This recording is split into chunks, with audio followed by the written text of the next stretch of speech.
मित्रों, हम और आप अपने जीवन में पैसा कमाने में इस कदर मसरूफ रहते हैं कि फिर हमें भजन करने की या फिर अपने इष्ट आराध्य को ध्यान की भी फुर्सत नहीं मिलती। और जब समय जागता है या हमें चेत आती है, तब तक हमें लगता है बहुत देर हो गई और हमने भजन रूपी इस धन को तो कमाया ही नहीं।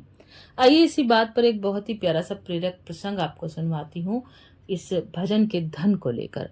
एक व्यक्ति था जो नदी के एक तरफ जो है अपना काम कर रहा था और बहुत परेशान था। इतनी मेहनत के बावजूद धन की प्राप्ति नहीं हो रही। ऐसा क्या करूं कि मुझे ज्यादा से ज्यादा धन की प्राप्ति हो जाए। इसी उधेड़बुन में काम करते हुए उसकी निगाह नदी की दूसरी तरफ जाती है, जहां पर जो स्वर्ण मुद्राओं से भरा हुआ एक कलश था, जो धीरे धीरे कर उस कलश से जो स्वर्ण मुद्राएं हैं वो नदी में घुलती चली जा रही थी। और वो सोच रहा था इस तरफ खड़ा हुआ कि इतनी तेजी से आवेग से बहती हुई नदी को वो कैसे फटाफट से पार कर ले और उस तरफ पहुंचकर ज्यादा से ज्यादा मुद्राओं को ले ले। और मुद्राएं थी कि धीरे धीरे कर पानी में विलय होती चली जा रही थी, और वो इसी कश्मकश में था कि कैसे उस तरफ जल्दी पहुंचा जाए और उन मुद्राओं भरा कलश उठा लिया जाए। फिर उसने नदी के उस तरफ नौका के सहारे जाने का मन बनाया।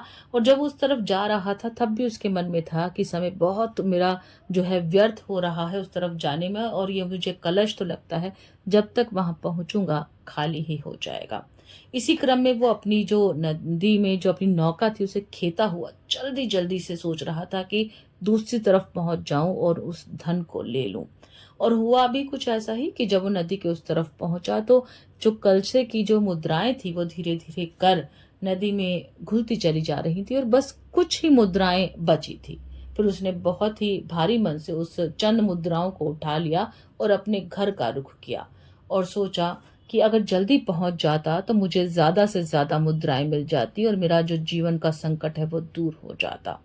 घर आकर उसने फिर अपने घर में सोचा कि इन मुद्राओं को कहाँ रखूं, और इसी कश्मकश में वो एक बहुत ही उपयुक्त स्थान की तलाश कर रहा था। तो उसने फिर एक पेड़ के नीचे अपनी मुद्राओं को रख दिया।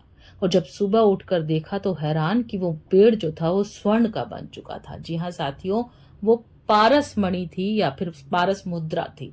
तो इसी तरीके से अगर हम जीवन से जोड़कर देखें, तो आप ये मत सोचिए कि आपका जीवन कितना निकल गया। सोचिए कि पारस मणि आपके पास जो है अंतिम समय में भी आपको मिल गई है, जो आपके भजन रूपी कलश को भर कर रख देगी। इसलिए एक भी समय व्यर्थ मत कीजिए, और जब जागिए कहते हैं तभी सवेरा। इस संसारिक जगत को जीते हुए अपनी आध्यात्मिक यात्रा को भी पूर्ण कीजिए और जीवन के सही मायनों को जीने की कोशिश कीजिए।